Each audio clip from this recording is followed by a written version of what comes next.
laughter started before the door even closed. She hadn't even reached the elevator when she heard it, muffled at first, then sharp, like someone couldn't hold it in. Then another voice joined, chuckling through a sentence that floated out just clear enough to land. Something about her suit, something about her last name, something about how she really thought she had a chance. She didn't turn around. She just pressed the elevator button and waited. The light flickered, the doors opened, and she stepped inside, hands still folded calmly around her leather portfolio. Her shoes didn't click, they glided, her jaw didn't clench, but inside, something settled. Not anger, not pain. Strategy. 2 hours earlier, she had walked through their glass doors like a woman who already had the job. Blazer tailored, hair braided into a low crown, soft gold hoops, resume printed on linen paper. 3 pages, not 4, not because she couldn't fill the space, but because she knew what they respected more than experience was restraint. The receptionist had looked her up and down with an expression that said everything without moving her lips. The water offered to the last candidate never made it to her hands. She was shown into the smallest conference room. No windows, no espresso tray, just a wobbly chair and a long white table with fingerprint smudges across it. When the hiring manager walked in, he didn't shake her hand. He sat, scanned her resume, tapped his pen once, then again. "Tell me about yourself," he said, but it wasn't curiosity. It was ritual, a step to get through. She answered clearly, listed her degrees, her portfolio, her client success rate. She spoke of metrics, systems, team leadership, but his eyes didn't lift from the paper. He asked no follow-ups, didn't ask to see her designs, didn't mention the job responsibilities, just closed the folder and said, "We're looking for a different kind of fit." That was it. A full resume dismissed in under 5 minutes, a voice like a blade hidden behind a smile. On the way out, he held the door and said, "Thanks for coming in," like she was an interruption, a mild inconvenience in an otherwise ordinary day. Now, in the elevator, she stood still, watching the numbers tick down like a countdown. Her hands never trembled. She had rehearsed this exact scenario too many times to waste emotion on it now. By the time she stepped outside, the sky was overcast and her breath came steady. They had shown her exactly who they were. She would thank them for that later, quietly, without a word. But first, she would wait. Not for an apology, for the right signature, on the right line, of the right lease. The first few rejections felt like paper cuts, sharp, quick, easy to ignore until they stacked on top of each other. Then came the bruises. The long pauses in interviews where they couldn't quite explain why they were moving forward with someone else. The phrases that sounded polite on paper but stung out loud. "You're incredibly talented, but we're looking for someone who fits the culture. We're not sure this is quite the right energy. The team had someone different in mind." They always had someone different in mind. She stopped asking what that meant. She already knew. Her inbox filled with versions of no that danced around the truth. They didn't say her name wrong. They just refused to say it at all. They remembered what school she went to, but not what she built. They skimmed her resume and somehow still missed the point. For a while, she thought maybe she was the problem. Maybe her voice was too soft or her answers too practiced. Maybe her presence made people uncomfortable. But then she realized the truth was simpler. The room had never been built for her, so she stopped asking to be let in. She took the rejection and recycled it, took the silence and poured it into study. She taught herself software the others outsourced, read contracts until she could hear the loopholes before they were written. She watched panels and lectures at midnight, paused and replayed the parts where people explained how money moved through companies, who really made decisions, and who just signed the checks. She started freelancing, small jobs at first, designing pitch decks, writing brand copy, fixing broken systems behind the scenes. The work came through word of mouth, quiet clients, small checks. But they came back, again and again, not because she smiled the right way or played their game, but because her work was too good to ignore. She never posted about it, never bragged, never changed her tone to seem more palatable. She just kept showing up, delivering, learning, listening more than she spoke. Every rejection taught her where the cracks were in the wall, and every client gave her a tool to widen them. She started consulting under a different name, a brand she created late one night after watching 3 of her proposals get lifted word for word by someone else. She formed an LLC, filed the papers herself, designed the logo, wrote the copy, and never once put her photo on the website. Clients signed quickly, paid faster. Soon, the same companies that wouldn't hire her were asking for her advice, unaware, unbothered, until they saw the results. She studied the local business filings, memorized landlord names, learned what properties were under corporate umbrellas and which ones were desperate for cash. She followed who defaulted, who leased, who paid late. By the time someone else asked her if she would be a cultural fit, she already owned more than they rented. She didn't slam the door. She just stopped knocking. The message came through someone who didn't even know they were handing her the key, a casual text from an old colleague. Nothing more than gossip, really. You remember that boutique firm downtown? The one with the glass lobby and overpriced coffee machine? They're losing clients like crazy.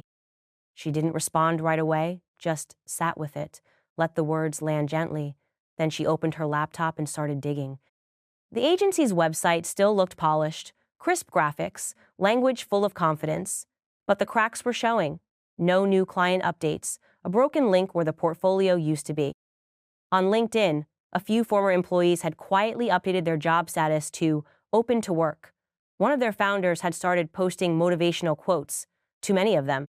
She kept going, found the building owner's name through property records, a shell company, but one she'd seen before, a holding firm that had offloaded 3 units just last year, likely under pressure. She checked filings, rent rolls, lease terms. She found what she needed tucked in the notes from a zoning meeting and address, a renewal date, and one crucial sentence: lease expires at end of quarter. She didn't call them, didn't send a proposal, didn't walk through the front door and announce her interest. Instead, she used the LLC she had formed months ago, the one with no photo. No LinkedIn profile, just a track record of clean paperwork and cash offers.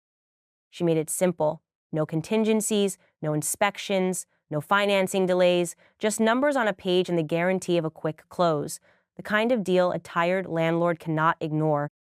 The offer went out on a Tuesday morning. By Thursday, it was accepted. She didn't celebrate, she didn't post about it, she just forwarded the paperwork to her lawyer and poured herself a glass of water. The kind of drink you reach for when the air around you has changed and you want something grounding. From her window, she could see the top floor of the building, the one that held the boutique agency's offices. A year ago, they had barely made eye contact with her. Now, their future was held between the lines of her contract.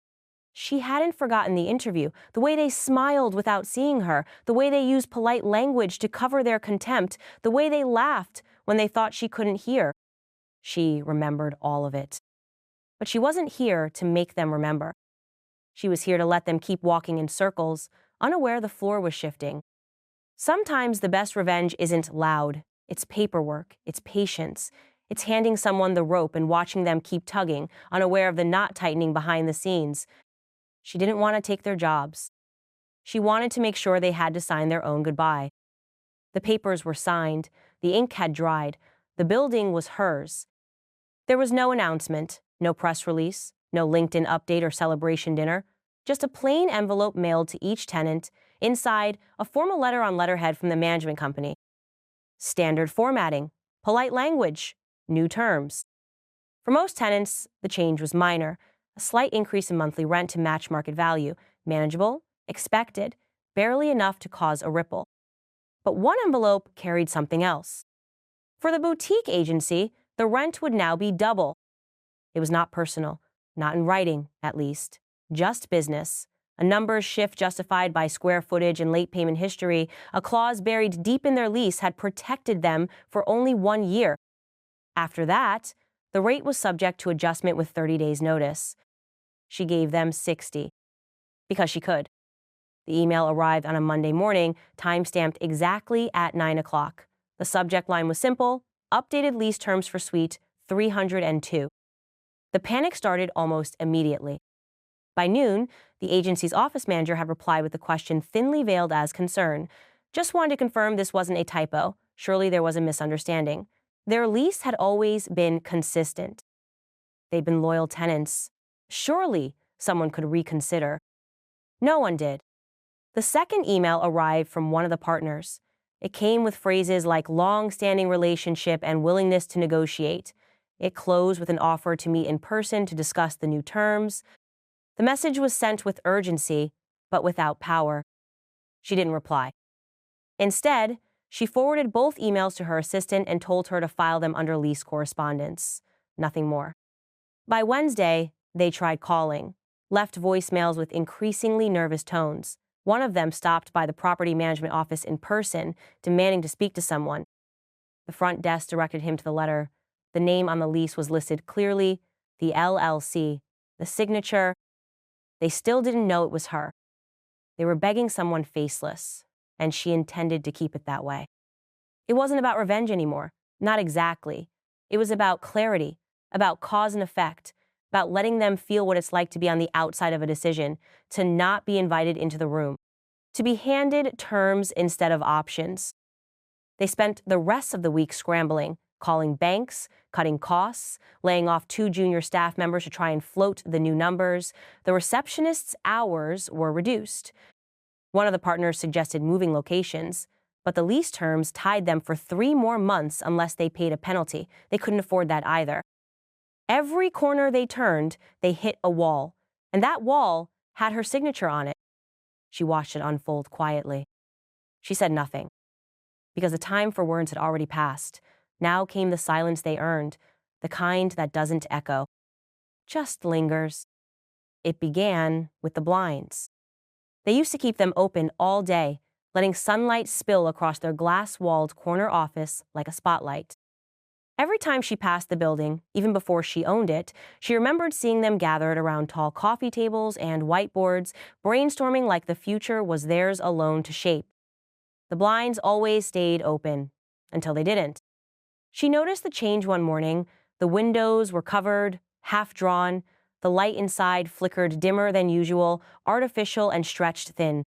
A small sign taped to the door read, "Client meetings by appointment only." She paused for just a second before walking past. Word had already gotten around. A former intern had posted anonymously online about not getting paid on time. A vendor mentioned a bounced invoice. The signs were quiet at first, but she caught every one. Fewer employees coming in, the receptionist gone, a different person sitting at the front desk each week, rotating faces, too many excuses. The agency had tried to hold on. They cut the team down, canceled their weekly coffee subscription, switched their domain hosting, got rid of their downtown co-working membership. Still, it wasn't enough. Clients noticed. Timelines slipped. Proposals got sloppy. One after another, they pulled out. Some quietly, some with legal threats.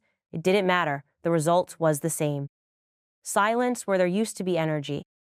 She kept her distance, never sent a message, never stepped inside. She had no reason to. Watching was enough. Then one afternoon, she walked by and saw it. The front door was propped open with a cardboard box. Inside, the office looked hollow. Desks were being disassembled. Chairs stacked against the wall. Cables coiled like snakes and dropped into crates. A man in a wrinkled button-down stood at the center of the mess, arms crossed, staring at a printer like it had betrayed him personally. It was the manager, the one who once skimmed her resume like it was clutter, who ended the interview in 5 minutes and laughed when he thought she couldn't hear. He looked older now. Not by years, but by circumstance. There was a tightness in his shoulders that hadn't been there before, a vacancy in his eyes. He didn't see her. She stood on the sidewalk, sunglasses on, coat drawn close, expression unreadable, just one more pedestrian watching a business move out. No one else paused. No one else remembered. She did. He glanced out the window once, straight through her, didn't blink, didn't look again, and just like that, he went back to packing up what was left. She stayed for only a moment longer. Then she turned, walked on. There was nothing left to say, no confrontation to arrange. The collapse didn't need witnesses. It had already written itself. All she had to do was keep walking and let the silence do the rest. The paint had barely dried when the new sign was installed. No ceremony, no ribbon cutting, no open house with catered snacks or forced applause. Just a simple, brushed metal plate affixed to the glass beside the entrance. Clean lettering, no logo, just her name and the words consulting group underneath. Minimal, elegant. Not designed to impress, designed to last. Inside, the space had been transformed. The walls were now a soft gray instead of the cold, clinical white that used to reflect every harsh overhead light. The floors were dark oak, matte and quiet underfoot. Desks were arranged with intention, not crowded, not corporate, just enough space to work and breathe. Framed art hung at eye level, not mass-produced. Chosen, there was no receptionist perched behind a fortress desk, no wall of buzzwords, just a round table near the window where coffee was always warm and where conversation began with eye contact, not performance. The people who worked there didn't wear matching smiles. They wore their experience, and their presence filled the room. Each of them had once been overlooked somewhere, passed over for someone louder or paler or safer. Now they led meetings with quiet confidence, spoke in strategy instead of slogans, and carried themselves like they were allowed to take up space, because here they were. She came in just after noon on a Tuesday, a coffee in one hand and her phone in the other. She nodded to her team, not in a superior way, just in rhythm. Her heels didn't announce her anymore. They arrived the same way she always had, steady, precise, forward. Her office was near the back, flooded with natural light. A single sketch framed above her desk reminded her of who she had been when all of this began. The girl in the hallway, with the tailored blazer and 3 degrees behind her name, who still got told she wasn't quite what they were looking for. Now, her name was on the lease, and theirs was in the archives. No one from the old agency had reached out, not to ask what happened, not to apologize, not even to acknowledge the irony. Maybe they hadn't noticed the sign. Maybe they saw it and didn't believe it. Maybe they knew exactly what it meant and chose to stay silent. She didn't mind. Their silence was the only thing she let them keep. Everything else, space, light, authority, was hers now. And she didn't raise her voice to claim any of it. She just walked in like she belonged. Because the truth was, she always had. They just hadn't been ready to see it.